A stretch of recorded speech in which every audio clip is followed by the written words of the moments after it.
Então, a ideia é a gente fazer aquela revisãozinha básica, né, para a gente encerrar o nosso assunto sobre o Aristóteles. E aí a gente vai começar a falar sobre realidade virtual, né, a filosofia, como é que a gente pode pensar a realidade virtual na filosofia. Então, a ideia é que seja mais rápido mesmo, aqui para ver se a gente consegue fazer isso aqui em meia hora aqui. E aí vocês aproveitam, né, que estão aí na live para tirar dúvida, caso tenha ficado alguma dúvida aí ao longo dessas aulas, porque foram várias aulas sobre o Aristóteles. Então, vamos lá. Pronto, pessoal. O Aristóteles, né, é posterior ao Platão, ele foi um discípulo do Platão, né? E ele acaba aprendendo muita coisa com Platão, mas ele sozinho, né, acaba desenvolvendo uma teoria própria, né? Ele chega a criticar a teoria do Platão e cria uma própria forma de explicar o mundo, a realidade e as coisas, seguindo o seu próprio ponto de vista, né? De certa forma até como uma crítica ao pensamento platônico. Para ele, né, ele vai construir a ideia de critica a teoria das formas do Platão e ele cria a chamada teoria das causas. Aí a gente vai falar sobre a teoria das causas mais para frente. Eu acho que vocês já conhecem. Vocês lembram que o Platão ele dizia que a realidade ela era dividida em duas partes, né?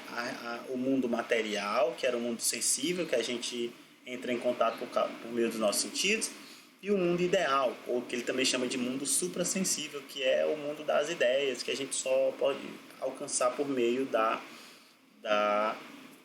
racionalidade. O Aristóteles, pessoal, ele dizia que não tem como haver essa divisão entre o mundo, né? De que as coisas existe um nível ideal e um nível real, sensível, né? Ele diz que essas coisas elas não têm como estarem separadas, ou seja, as ideias das coisas estão nas próprias coisas. Não tem como ter uma ideia de uma coisa separada da coisa propriamente dita.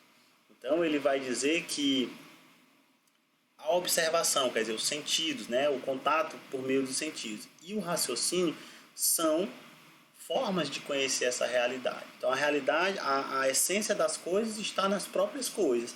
E a forma que a gente tem para conhecer essa essência e essas coisas é por meio da nossa observação, por meio dos nossos sentidos, que são o meio pelo qual a gente entra em contato com o mundo, e a nossa racionalidade, porque a nossa racionalidade ela vai construir os conceitos, né, que para a gente poder entender esse mundo.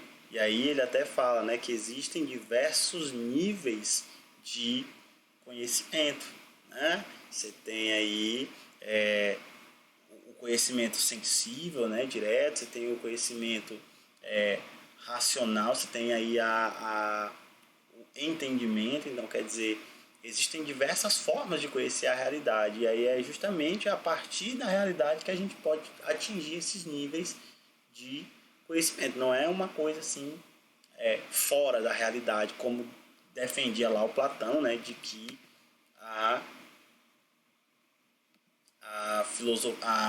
as coisas, né, elas existem no nível ideal e no nível material. Respondendo a sua dúvida, Lara, existe sim, minha filha. Filósofos ainda existem na nossa atualidade, tá? Existem vários filósofos no Brasil, no mundo, de maneira geral. Tem filósofos de todo tipo. E aí, claro, né, que eles pensam sobre outras coisas, não necessariamente as mesmas coisas que pensou Aristóteles ou Platão, mas existem sim, tá? Olha só, para o Aristóteles, pessoal, o conhecimento fundamental é o conhecimento científico, apesar de que ele dizer que vai ter vários tipos de conhecimento científico, né? Existem várias ciências, como ele diz. Mas ele diz que uma ciência ela é fundamental a partir do momento em que ela passa a investigar as causas das coisas. O Aristóteles vai colocar justamente que para a gente poder entender as coisas como elas são e a essência das coisas é preciso investigar as causas. É justamente por conta desse pensamento que o Aristóteles cria, né, elabora a chamada teoria das causas, porque ele vai dizer de uma maneira bem simples que para tudo que existe, para tudo que acontece, existe uma causa. E para entender as coisas como elas existem, para entender como elas acontecem, é preciso entender a causa anterior. Então, é justamente aí que a gente chega na teoria das causas do Aristóteles. Ó, vocês lembram aí da teoria das causas? Falei disso aí num vídeo em específico. Mas olha só, o que é a teoria das causas? Segundo Aristóteles, tudo aquilo que existe possui quatro causas, né? Basicamente, a causa final, que é o objetivo de ser da coisa, a causa formal, que é a essência do ser, aquilo que o ser é, né? A causa material, ou seja, do que ele é feito, e a causa eficiente, ou seja, a causa que possibilitou, que gerou o ser. Eu até dei um exemplo lá na aula, que era de uma pedra que o cara estava tipo esculpindo uma pedra para fazer um deus. E aí, se a gente pensar nessas quatro causas, a gente vai ter qual é a causa final, o objetivo. Aí lá eu lembro que era para ele poder colocar no templo, né, para servir como uma estátua do templo. Então, essa é a causa final daquela estátua, né? Qual é a causa formal? É a forma dela, o jeito que ela aparece, né? Que ela seria montada ali, feita. Lá era um segurando uma lança e tal, um guerreiro segurando uma lança. A causa material, do que ela é feita? No caso aqui era da pedra, né? Da mármore, enfim, não sei. E qual é a causa eficiente? No caso lá era o ser humano que estava fazendo, né? Então quem foi que criou aquela estátua? O ser humano. E isso valeria para todas as coisas que existem, né? Para tudo aquilo que acontece obedeceria essa lógica que o Aristóteles propõe. Só não uma causa, e a gente vai falar mais para frente, que é a causa primeira, né? Porque para Aristóteles, se tudo tem uma causa, vai chegar um determinado momento que em algum momento uma coisa não tem causa, né? E aí ele chama de a causa primeira, ou primeiro motor imóvel, quando a gente for falar de metafísica a gente fala. Então olha só, então a teoria das quatro causas, ela basicamente buscava explicar o movimento da natureza, né? A forma como as coisas ocorrem, aquilo que acontece e aquilo que se dá da forma que se dá. E aí, para complementar essa ideia das teorias das quatro causas, o Aristóteles elaborou a ideia de ato e potência. Ato é aquilo que o ser é atualmente. Olha o nome, atual, né? Ou seja, aquilo que é em alto. E potência é aquilo que ele tem potencial para ser, né? Ou seja, eu até lá dei um exemplo da semente, da plantinha e da árvore, né? Então, a semente, quando ela for semente, ela é ato, né? Então, ela é semente porque ela é ato. Ela, naquele momento, ela é uma semente. Então, é o ato dela. O que é a potência da semente? A árvore, né? Então, a árvore ela é potência da semente. Por quê? Porque no futuro, aquela semente ela pode se tornar uma árvore. Agora imagina que a semente germinou, formou uma árvore e tudo mais. O que é o ato? A árvore. Por quê? Porque ela é naquele momento. A semente é a árvore naquele momento. Então ela é a árvore, é o ato. E aí, o que seria a potência? Aí tem vários. Pode ser uma árvore fruteira. Eu até tenho lá o exemplo. Uma árvore fruteira pode ser, sei lá, se ela for derrubada, pode virar uma porta, uma mesa, sei lá. Então ela tem uma série de potenciais, né? Coisas que ela pode se tornar no futuro. Então essa ideia criada pelo Aristóteles era o que ele usava para explicar a natureza, o funcionamento, o movimento da natureza de maneira geral. Então basicamente a ideia era explicar como os movimentos que são observados na natureza são gerados e se desenvolvem. Tá?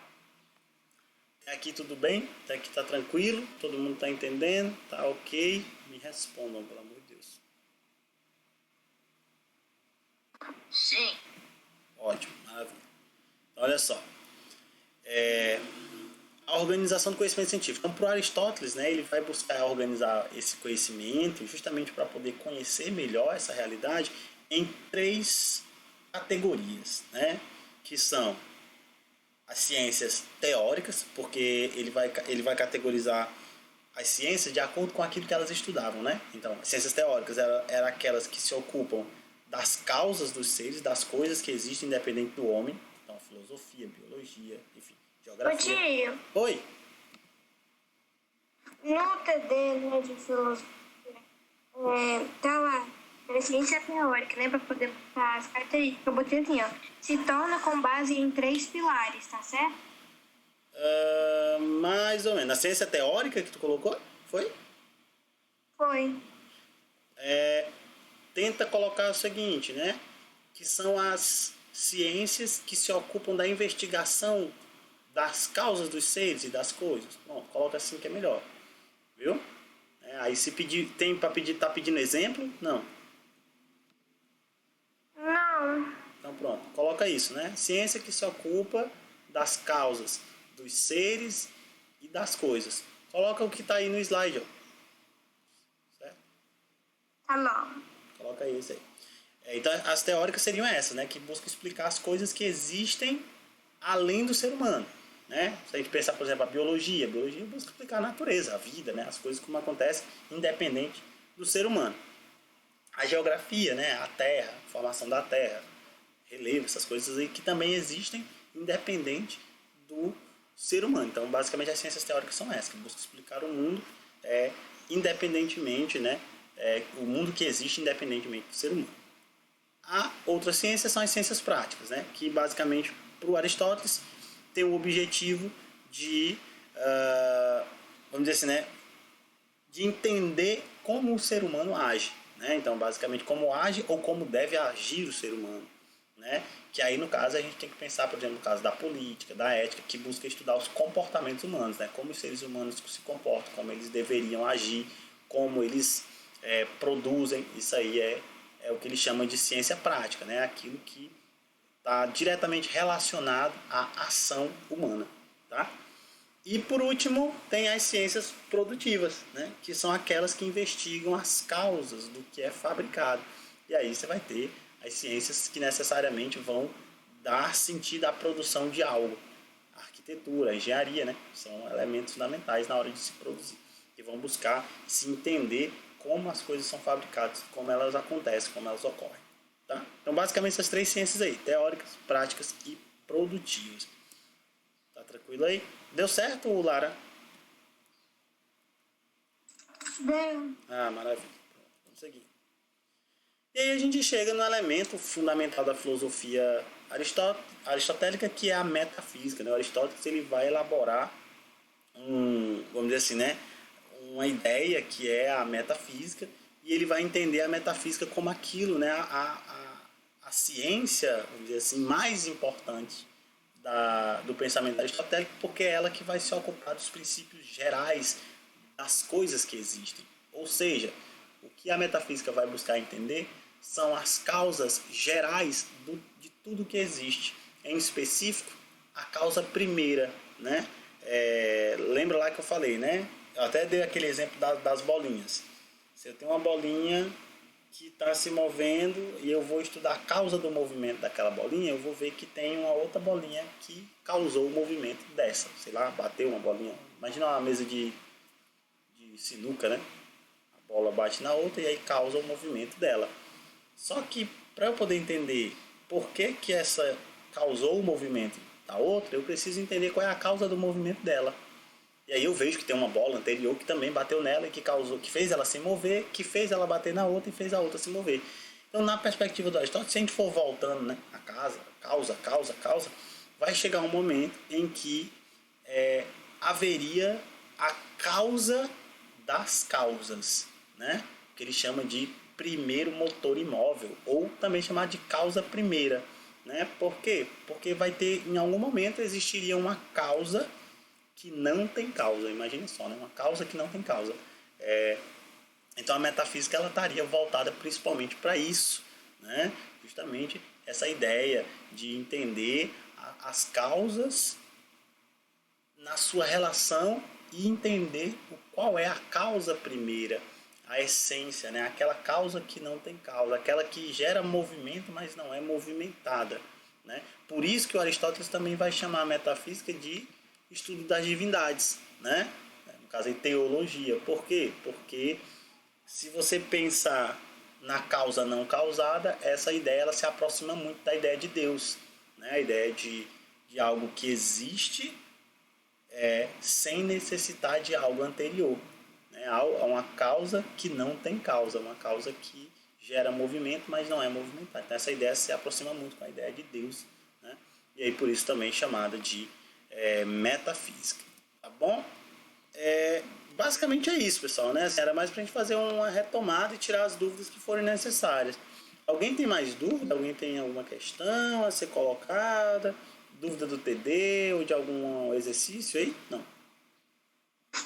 Não, a única dúvida que eu tinha mesmo é sobre aquele negócio que eu te perguntei. Deu certo, né? E aí, Kel? Não. Tem não? Pois pronto. Então, pessoal, é isso, tá? Então, assim, na próxima aula a gente vai falar sobre coisa, mas vai ser gravado. E aí, vocês assistem lá no YouTube.